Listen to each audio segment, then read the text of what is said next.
to our session on comics in the classroom. My name is Chellis, Ying, and I work for Chinabooks. There's a lot of familiar faces, so I don't really need to introduce myself too much. But I am really honored to be hosting this with Pham, who's a friend of mine and actually an all-star graphic novelist and a teacher at Bishop O'Dowd High School. And so he's going to have a lot of things to bring to the table about using comics in education and his experience with students. He's been teaching for 5 years, and he's been a comic and graphic artist since 2000. Longer than that. Longer than that, and I'll let him do his own introduction, but he'll have a lot of things to bring to the table as far as like actual experience with using these in the classroom. So if everybody is here today, who's a teacher and who's like an administrator starting a program? So who's a teacher?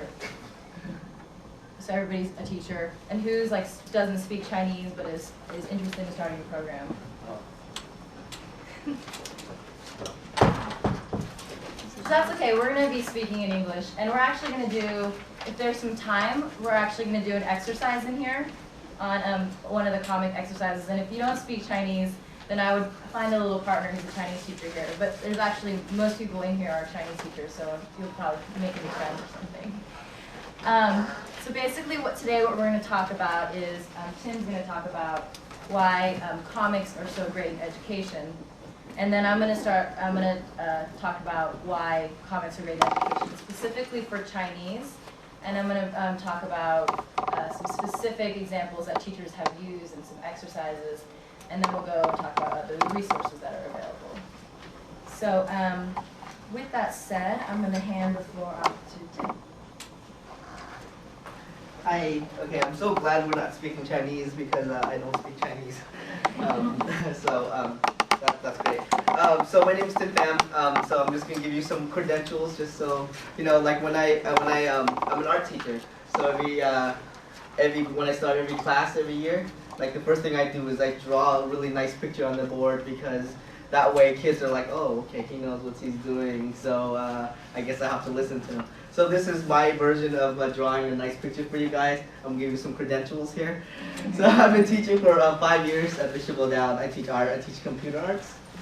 So we use a lot of Photoshop and Flash and all that. And but before that, I graduated from the Academy of Art right down the street here in illustration.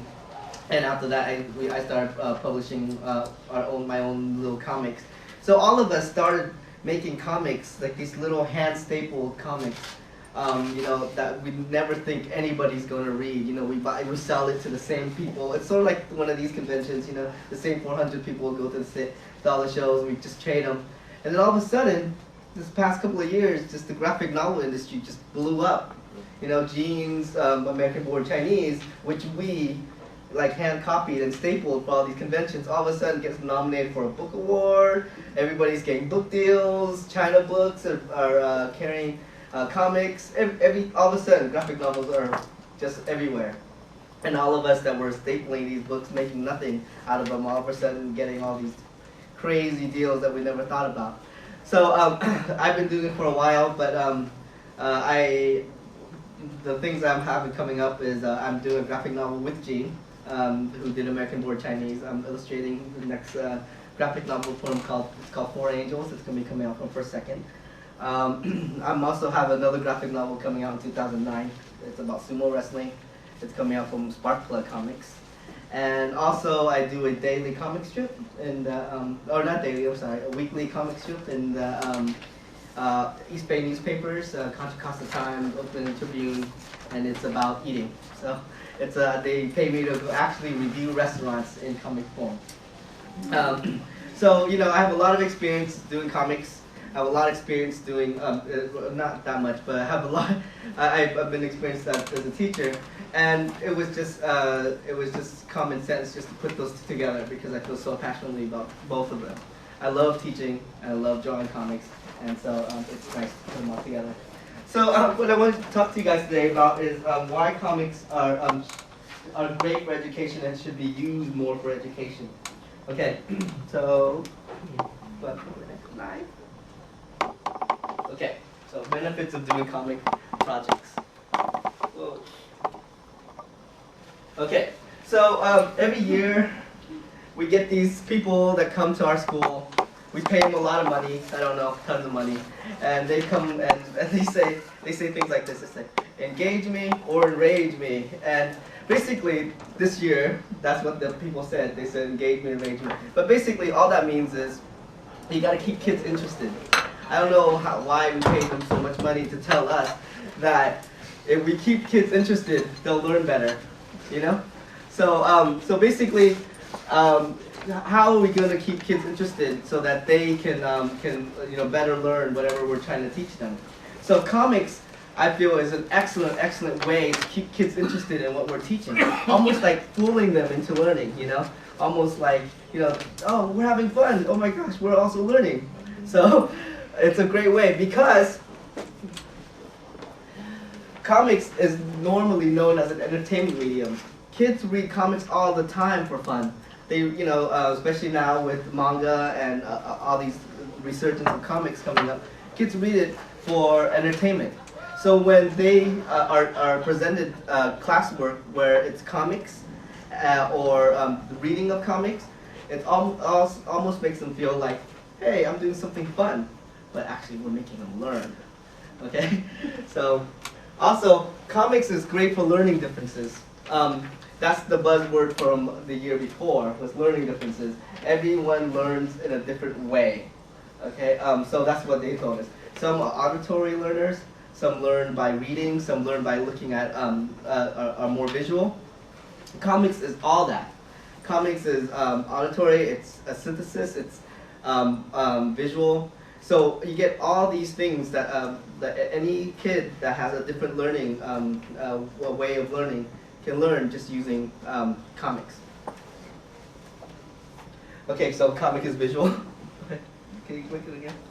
No problem. It's auditory, like I just said, and it's kinetic. Okay. All right. What is this one? Okay.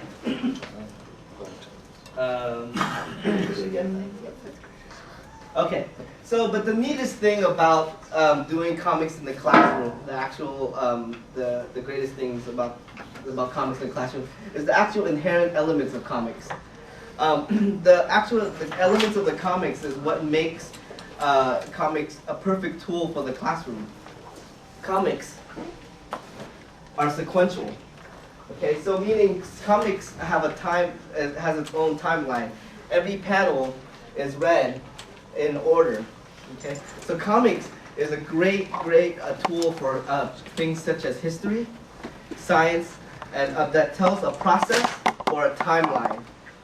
We all know, or maybe we don't all know, but I was researching a lot of Chinese history for this book that I was writing for DC Comics. I was writing this Chinese superhero group for DC Comics, and they asked me to write a lot of Chinese history. I'm not Chinese, but I was researching Chinese history. It's pretty crazy. There's a lot going on. So if we were going to teach a Chinese history class, for example, using a comic format would be amazing because what kids can see is the order in which things happen. And then through that, they can also see the sequentialness of how things happen, but the cause and effect of why things happen. So these panels being sequential is an excellent way for them to learn history and process. Things like, I don't know, we don't have many science teachers, but things like photosynthesis or anything like math where they have to do a lot of process is a great use of the comic medium because everything is it goes in order.